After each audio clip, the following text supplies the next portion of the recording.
Hello guys, this is me Aniket Gupta. Welcome to my YouTube channel. I'm coming back with another video lecture on BSc semester 5th zoology. So guys, हमने first unit zoology का पढ़ना start किया था, जिसमें से हमने 3 सब units cover कर लिए हैं। हमारे सिर्फ 2 ही सब यूनिट्स बचे हैं, that is concept of immunity and parasitic adaptations and degeneration. अब मुझे कुछ डिमांड आ रही थी कि हमें 5th यूनिट का एक टॉपिक पढ़ाया जाए पहले। सो उसी को पूरा करते हुए मुझे रिक्वेस्ट आई थी और मैं उस रिक्वेस्ट को पूरा करने के लिए आज मैं 5th यूनिट से, दैट इज़ एक्वाकल्चर वाला आपका यूनिट है, वहाँ से एक टॉपिक ले रहा हूँ, कंपोजिट फिश कल्चर। आज मैं वो इस वीडियो में आपको पढ़ाऊँगा, ठीक है। ऐसा मत सोचिए कि पिछला सिलेबस रुक जाएगा, वो भी मैं कवर करूँगा, लेकिन जो इस समय जिस चीज़ की आपको ज़रूरत है तो उस टॉपिक को पहले मैं कवर कर रहा हूँ, ठीक है। सो टॉपिक है कंपोजिट फ़िश कल्चर। तो बेसिकली हमने इसमें करना क्या है, फ़िश को हम क्या करते हैं, कल्चर करते हैं। फ़िश को हम कल्चर करेंगे, फ़िश को ग्रो करवाएंगे, फॉर एग्ज़ाम्पल उसकी रेयरिंग करेंगे, और रेयरिंग करने के बाद जो फ़िश से हमें प्रोडक्ट्स चाहिए वो हम वहाँ से लेंगे। तो कंपोजिट फ़िश कल्चर एक ऐसा नॉवेल मेथड है फ़िश फार्मिंग का। फ़िश को फार्म किया जाता है, फ़िश को क्या किया जाता है, हम यहाँ पर फ़िश को पालते हैं, जिसमें डिफरेंट टाइप्स ऑफ फिशेस को कल्चर किया जाता है एक साथ। कैसे? एक साथ डिफरेंट या many types of fishes our culture together in a proper proportion. एक प्रॉपर प्रोपोर्शन में, एक प्रॉपर रेशो में, एक वाटर बॉडी के अंदर, उसको बोलते हैं कंपोजिट फिश कल्चर। और we can say that poly culture. Poly means many, many का हम क्या करवा रहे हैं, कल्चर करवा रहे हैं, मैनी फिशेस का हम कल्चर करवा रहे हैं। ये पॉली कल्चर सबसे पहले कहाँ पर स्टार्ट हुआ था, कंट्री चाइना में। उसके बाद हमारी कंट्री ने भी शुरू कर दिया, ठीक है। तो सिंपली इसकी डेफिनेशन क्या है, जब हम मैनी टाइप्स ऑफ फिशेस को कल्चर करवाते हैं एक साथ एक वाटर बॉडी के अंदर, लेकिन एक फिक्स्ड प्रपोर्शन में, फिक्स्ड रेशो में, दैट्स इट, ठीक है। अब what are the significance of this culture, क्योंकि हम अलग अलग भी तो कल्चर करवा सकते हैं ना, हम मिक्स ही क्यों कर रहे हैं, टाइप्स ऑफ फिशेस को एक साथ क्यों रख रहे हैं, उसका कुछ ना कुछ सिग्निफिकेंसेस निकल कर आते हैं। पहले सिग्निफिकेंस की बात करें कि जितने भी इकोलॉजिकल जोन्स हैं, इकोलॉजिकल जोन्स हो गए, नीचीज़ हो गया, जहाँ पर वो एक ऑर्गेनिज्म रह सकता है, जहाँ से उसको हर एक रिक्वायरमेंट पूरी हो सकती है, वो सभी के सभी जोन्स क्या हो, एक्सप्लॉइट हों, मीन्स वो यूज्ड हों, जिससे क्या हो, फ़िश प्रोडक्शन मैक्सिमम हो, हमें ज़्यादा से ज़्यादा फ़िशेस मिले एक वाटर बॉडी से। और वो फ़िशेस क्या करें, कैसे मिलें, वो उस फ़िश फूड ऑर्गेनिज्म को यूटिलाइज़ करें। उस वाटर बॉडी के अंदर जो फूड है, जो फूड कौन खाती है, फ़िश खाती है, उसको वो पूरी तरह से यूटिलाइज़ करे, और इन ऑल नेचुरल नीचीज़, जितनी भी नेचुरल नीचीज़ हैं जहाँ जहाँ पर फिश रह सकती है, उन सभी से वो यूटिलाइज़ करे। या फिर हम उसमें क्या करते हैं, सप्लीमेंटेड बाय आर्टिफिशियल फीडिंग, हम खुद से भी वहाँ पर आर्टिफिशियली भी फ़िश को फीड करवाते हैं। तो वो क्या हो, हमें मैक्सिमम फ़िश प्रोडक्शन मिले वाटर बॉडी से, ठीक है, by the utilisation of available of fish food organisms in all the natural niches supplemented by artificial feeding. Next is there is no competition. किसी भी तरह की प्रतियोगिता, कंपटीशन नहीं होना चाहिए डिफरेंट स्पीशीज़ के अंदर। इफ़ दे compete तो वहाँ पर क्या होगा, वहाँ पर क्या हो जाएगा कि एक ही एक टाइम पे एग्जिस्ट कर पाएगा। तो वो हमें हमें वैसी चीज़ें नहीं चाहिए, ठीक है। हमें सारी फिशीज़ चाहिए, लेकिन ऐसी फिशीज़ होनी चाहिए उनके बीच में किसी भी तरह का कंपटीशन नहीं होना चाहिए। और सबकी फूड हैबिट्स, जो फूड खाने, जो खाना उन्होंने खाना है, हर किसी की आदत खाना खाने की अलग होनी चाहिए, सो दैट एक दूसरे पे उस चीज़ का कोई भी लड़ाई झगड़ा नहीं हो। इन सिंपल लैंग्वेज अगर हम बात करें कि किसी का लड़ाई झगड़ा नहीं हो, अपना अपना खाना हर कोई खाए, हर किसी की फूड हैबिट क्या हो, अलग हो। Next thing is these fishes help in growth of each other. ये फिशेस एक दूसरे की ग्रोथ में हेल्प करें, ठीक है, एक दूसरे को सहयोग दें। And the fourth one is these fishes do not harm each other. एक दूसरे को कोई किसी भी तरह का नुकसान नहीं पहुंचाए। ये सिग्निफिकेंसेस है, ठीक है। अब रिक्वायरमेंट्स क्या हैं इसकी?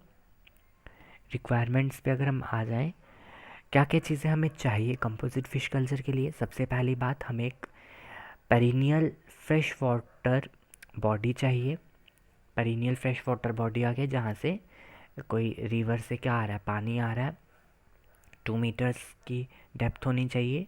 उसको हम कंपोजिट फिश कल्चर में उस वाटर बॉडी को यूज़ कर सकते हैं, ठीक है। उसके बाद सेकेंडली हमें डिफरेंट फिश स्पीशीज़ को मेंटेन करना है एक प्रॉपर प्रोपोर्शन में। एक पॉन्ड के अंदर एक प्रॉपर रेशो हम लेंगे, उस रेशो में हम फिशेस को डालेंगे, डिफरेंट टाइप्स के फिशेस को डालेंगे, ठीक है।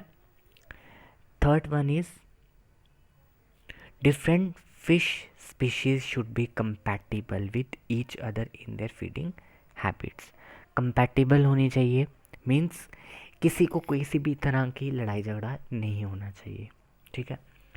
इसके बाद है main criteria for the selection of pond, कि जो पॉन्ड है, जो तालाब है जिसके अंदर हम फिश को कल्चर करवा रहे हैं, वो किस तरह का होना चाहिए, उसकी सिलेक्शन कैसे करनी है।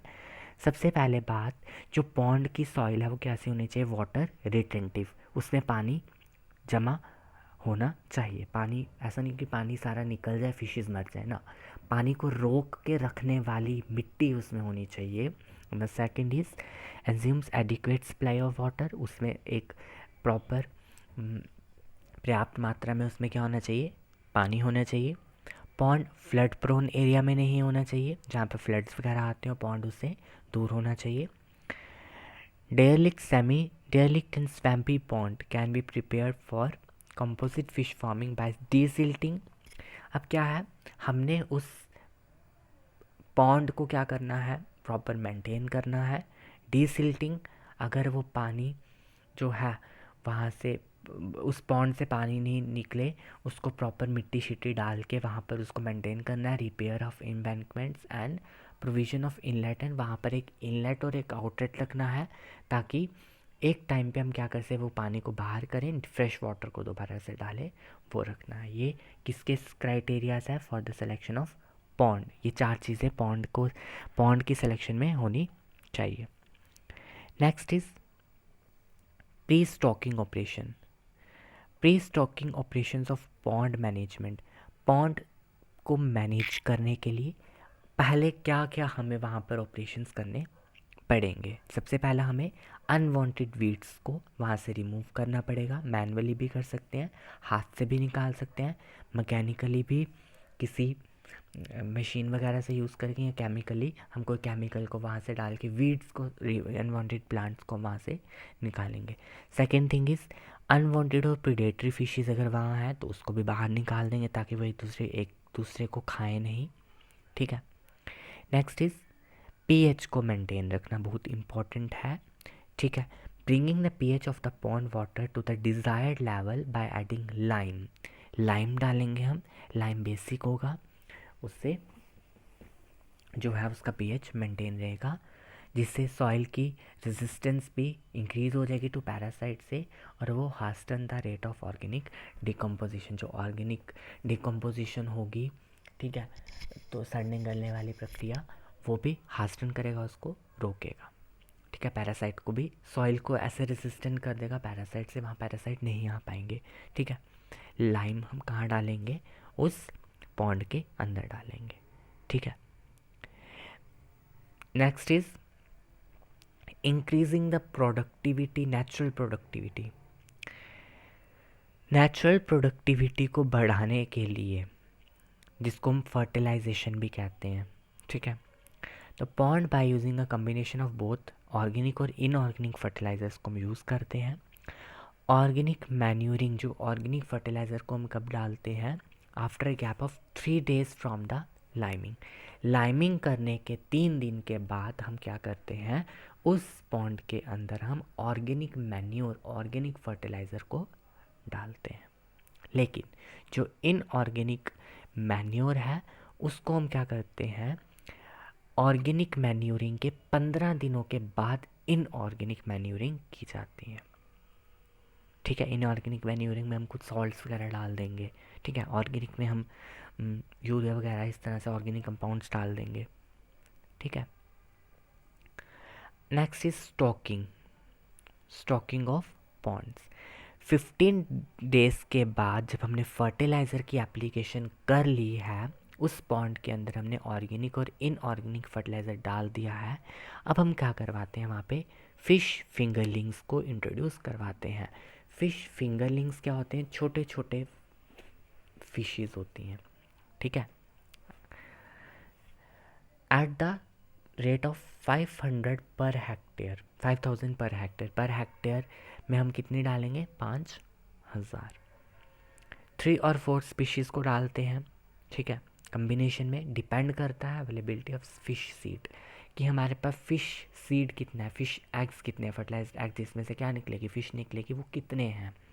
ठीक है, और मार्केट कंडीशंस, हमें कौन सी फ़िश की डिमांड ज़्यादा है, उस फ़िश को हम वहाँ पर रखते हैं। और फिशेस हमें कैसे होती हैं, स्पीशीज़ होते हैं, डिफरेंट डिफरेंट स्पीशीज़ की हम फिशेस को रखते हैं। एक फ़िश को नहीं रखेंगे, 3-4 प्रजातियों को वहाँ पर रखा जाता है।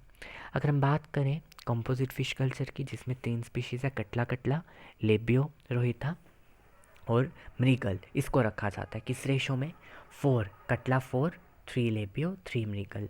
ये 3 जो हैं हम रखते हैं फिशेस को जनरली, जो एक पॉलीकल्चर हम करते हैं। ठीक है, पोस्ट स्टॉकिंग, प्री स्टॉकिंग, उसके बीच में इंट्रोडक्शन, उसके बाद हम क्या करेंगे, सप्लाई ऑफ सप्लीमेंट्री फीडिंग, क्योंकि उन फिशेस ने कुछ खाना भी तो है ना, तो उसको हम क्या करते हैं, सप्लीमेंट्री फीडिंग की इंट्रोडक्शन करवाते हैं। कैसे कैसे, मिक्सचर ऑफ ब्रैन, राइस वगैरह से निकलता है ये, oil cake in equal amounts daily, organic और इनऑर्गेनिक मैन्योरिंग भी साथ साथ हम उसको देते हैं। ठीक है, उसको खाना डालते हैं, पोस्ट स्टॉकिंग ऑपरेशन में आ जाता है वो। ठीक है, तो ये क्या है, रिक्वायरमेंट्स हैं। सबसे पहले हमने बड़ा पॉन्ड चाहिए, है ना। पॉन्ड के बाद हमने बोला फिशेस कंपैटिबल होनी चाहिए, फिशेस प्रॉपर प्रोपोर्शन में होनी चाहिए, सिलेक्शन ऑफ पॉन्ड किस किस स्पेसिस पे होनी चाहिए, 4 हमने पढ़े।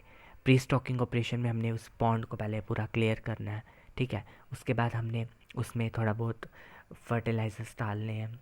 एक फर्टिलाइज़र हमने डालना है लाइम को डालने के 3 दिन के बाद, और इनऑर्गेनिक वाला कब डालना है, 15 दिनों के बाद, ऑर्गेनिक मैन्योरिंग के 15 दिनों के बाद। स्टॉकिंग में पता है फिश फिंगरलिंग्स को उसमें इंट्रोड्यूस करवाना है। ठीक है, और उसके बाद उनको खाना डालना है। एग्ज़ाम्पल्स बड़ी इंपॉर्टेंट है, आपको एग्ज़ाम्पल्स याद रखनी है। इंडिया के अंदर अगर हम बात करें, इंडियन मेजर कार्प्स, कार्प्स क्या होती हैं, जो बहुत ही कम टाइम में ग्रो कर जाती हैं और उनका एक प्रॉपर मास, प्रॉपर वेट अटेन कर लेती हैं, कार्प्स। ठीक है, कार्प्स में आपको पता होना चाहिए कार्प्स क्या होती है, जो कम समय में एक प्रॉपर वेट अटेन कर लेती हैं, जिनकी डेवलपमेंट बहुत जल्दी होती है। ठीक है, इसलिए हम देखते हैं ना मानसर में बड़ी सारी फिशेज़ हैं, वो सारी कार्प्स हैं जनरल। ठीक है, मेजर कार्प्स हैं, वो बहुत जल्दी से वो क्या कर जाती हैं, उनका डेवलप बड़ी जल्दी होती हैं वो। ठीक है, form of composite fish farming में बिगनिंग में क्या हुआ था, कटला कटला, रोहू, लेबियो रोहिता, मृगल, सिराइनस, मृगुला, इन तीनों को हमने क्या किया था, सेम वाटर बॉडी में रखा था। कभी कभी हम क्या करते हैं, कलबासु, लेबियो कलबासु को भी इसमें हम डाल देते हैं। हमने बोला 3:3:3:1, 3 हम डालते हैं कटला, फॉर एग्जांपल रोहू 3, मृगल 3 और 1 कलबासु। अब होता क्या है, इन्हीं को क्यों यूज़ किया जाता है, इन कार्प्स में से देखा जाए तो कटला जो है वो एक सरफेस फीडर है, सरफेस पे फीड करती है। कहाँ पर फीड करती है, सरफेस पे। अगर हमारा ये पॉन्ड है, इसकी सरफेस पे जितनी भी चीज़ें होंगी, फाइटोप्लैंक्टॉन्स होंगे, ज़ूप्लैंक्टॉन्स होंगे, एल्गी वगैरह होगी, वहाँ पर फीड करेगी। ठीक है। रोहू, रोहू इस एरिया में फीड करती है, ठीक है। रोहू कहाँ फीड करती है? कॉलम वाले एरिया में। ये कॉलम वाला एरिया हो गया, बीच का एरिया, कॉलम, ये सरफेस। यहाँ पर करती है कटला, यहाँ पर करती है रोहू, ठीक है। जो डिकेइंग प्लांट्स होते हैं या फिलामेंटस एल्गी होते हैं, डेट्रिटस, उन पे फीड करती है। मृगल जो है वो बॉटम में फीड करती है, ठीक है। मृगल यहाँ पर कौन होती है? मृगल। मृगल बॉटम में वही प्लांट्स वगैरह खाएगी, एल्गी वगैरह खाएगी। तो हमने देखा कि तीनों का क्या है, फूड हैबिट अलग अलग है, जिससे एक दूसरे पर किसी भी तरह का प्रभाव नहीं होगा, ठीक है। तो इसीलिए हम इनको यूज़ करते हैं। जैसे कटला कटला 40%, लेब्यूरोहिता 30-20-10, इन चारों को क्या किया जाता है? कंपोजिट फिश कल्चर में रखा जाता है, क्योंकि इनकी फूड हैबिट्स अलग अलग हैं, अपने अपने एरियाज़ में रहती हैं, एक दूसरे को किसी भी तरह की हानि नुकसान नहीं पहुंचाती, ठीक है। एक और एग्जांपल मैंने यहाँ क्योट की है, सिल्वर कार्प, ग्रास कार्प और Indian common carp. Indian common carp क्या है? Cyprinus Carpio. सिल्वर कार्प क्या है? हाइपोपैथेलमिक्थिस मोलिट्रिक्स। और ग्रास कार्प कौन सी है? टीनोफेरेंजियोटॉप आइडेला। ये तीनों के तीनों को भी कंपोजिट फिश कल्चर में रखा जाता है। दो एक्सोटिक हैं और एक इंडियन है। सिल्वर कार्प सरफेस फीडर आ गई, ग्रास कार्प कॉलम फीडर आ गई, और साइप्रिनस कार्पियो बॉटम फीडर आ गई। तो तीनों की हमने देखी, तीनों की फूड हैबिट्स अलग अलग हैं। सो इनको हम क्या करते हैं? यूज़ करते हैं। Thus, the above mentioned 6 species have complementary feeding habits and do not harm each other and constitute a good combination of polyculture या फिर composite fish culture. So I hope आपको समझ आया हो। अपनी एग्जाम्पल्स इसमें लिखनी है, और बहुत सिंपल टॉपिक है कि हम डिफरेंट फिशेस को एक साथ कल्चर करते हैं। देखो, इस कल्चर से हमें ये फ़ायदा मिला, हमें लेब्यूरोहिता भी मिल गई, कटला कटला भी मिल गई, और भी जैसे सिल्वर कार्प अगर हमें चाहिए, ग्रास कार्प हमें चाहिए, तो वो सारी की सारी एक ही पॉन्ड के अंदर हमें मिल चुकी हैं। तो फ़ायदा किसका है? हमारा ही है, रादर देन कि हम अलग अलग को पॉन्ड्स में कल्चर करते और हमें 4-5-6 पॉन्ड चाहिए थे। हमने क्या किया? एक ही पॉन्ड के अंदर इन फिशेस को कल्चर किया। अगर इसमें कोई ख़तरनाक मछली आ गई तो वो इन सभी का भी बेड़ा गर्क कर देगी, इन सब को भी खा देगी। तो इसमें क्या है, हमें वही स्पीशीज़ रखनी है जो स्पीशीज़ आपस में कंपैटिबल हैं, जिनके फीडिंग हैबिट अलग है और नुकसान नहीं पहुंचाती है। आई होप आपको ये समझ में आया होगा, और अगर आपने मेरे चैनल को सब्सक्राइब नहीं किया है तो कर लीजिए। Thank you so much.